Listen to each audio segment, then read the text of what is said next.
ঈদের পরের দিন আইছিলাম একটু ঘুরতে যাওয়ার লাগে, কি আর কম দুঃখের কথা। আসিসটা না এত ভিড়, এখনো মনে করেন ভিড় কমে না। 1 ঘন্টা দাঁড়ায় থেকে হেয়ার পরে বাসে উঠলাম, মনে করছিলাম এটাও সিট পাবো। যাই হোক, অনেক কষ্ট করে সিট পাইলাম, তাও আবার একদম পিছনের সিট। ঘোরার উদ্দেশ্যে বাইরেছি, যদি ঘুরতে না যাই হলে হয়। ও ভালো কথা, আপনাকে তো কওয়াই হয় না যে আমরা কমনে যাইতাছি। প্রতিবার কোনো ছুটি পাইলে আমরা কোনো না কোনো জায়গায় ঘুরতে যাই। তা অনেক দিনের ইচ্ছা ছিল যে গোল্ডেন পার্কে যাবো ঘুরতে। হেলেকে ঈদের পরের দিনে বাইরে হয়ে পড়ছি, আর বাইরে এখনো মানুষ কমে নেয় রাস্তা। যাই হোক, মানুষের কথা এখন বাদ দিয়ে আমরা আয়া পড়ছি গোল্ডেন পার্কের। আশেপাশে জায়গাগুলো এত সুন্দর, ভিতরে না জানি কত সুন্দর। ভিতরে ঢুকতে না ঢুকতে গেটের সামনে দেখেন ফুলের বাগান, হেয়ার পরে একটু সামনে ছাতির রাস্তা। ভিতরে ঢুকাই দেখে ওরে আল্লাহ, এই দেখি ফুলের এক রাজ্য।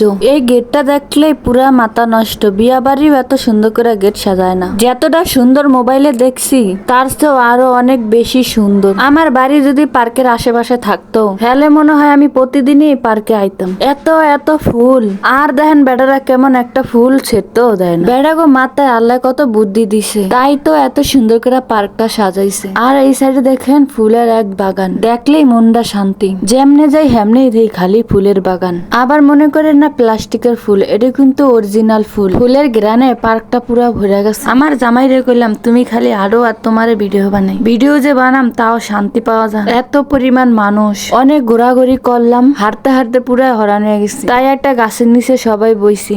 আর আমার বোনের আর আমার বান্ধবীর অবস্থা, ওরা হাঁটতে হাঁটতে পুরাই ক্লান্ত।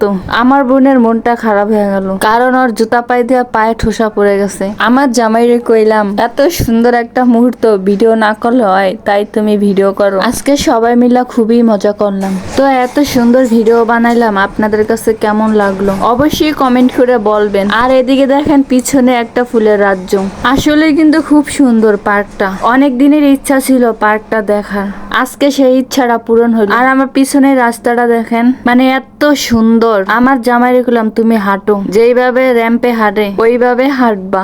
চারিদিকে ফুল আর মাঝখানে তুমি। চারিদিকে এত মানুষ আসছিল, খালি এই জায়গাটা ফাঁকা ছিল। তাই এই জায়গাটা সবাই মিলে অনেক ভিডিও বানাইল। আর আমার বোনের ডং দেখেন, মনে হইতাছে যে ও কোনো র্যাম্প শো হাঁটতাছে। খুশির ঠেলায় কি আর করব, ও মনে হয় আকাশে উঠতাছে। ছাতির রাস্তায় আইছিলাম একটু ভিডিও বানাইতে, এত মানুষ হালার ফালার গুলাকে একটু ভিডিও বানাইতে পারি না। হাঁটা লাগে না, এমনি ধাক্কায় লইয়া যায়। ঈদের পরের দিনই বাইরে ছিলাম ঘুরতে, মনে করছিলাম মানুষ কম হইব। ও মা, আয়া দেখি আরো বেশি মানুষ। ঢাকা শহরে এখনো এত মানুষ, মনে করছিলাম আমরা একলাই মনে হয় দেশে যাই নাই। ও মা, ঘুরতে বাইরে দেখি আমাগো মতন কত পাগল আছে যে ঘুরতে যাওয়ার লাগিয়া দেশে যায় নাই। মনে করছিলাম তাড়াতাড়ি আম্মু আর তাড়াতাড়ি জামুগা। ও মা, আয়া দেখি আমাগর থেকেও কত পাগল আছে যে ফজরের টাইমে আয়া বইয়া রইছে। অনেকক্ষণ ঘুরলাম, তারপরও মনে করেন দেখার শেষ নাই। মন চায় আরো দেখি আরো দেখি, কিন্তু এত কি আর দেখা যাইবো, বাসাও তো যাওয়া লাগবো, তাই না?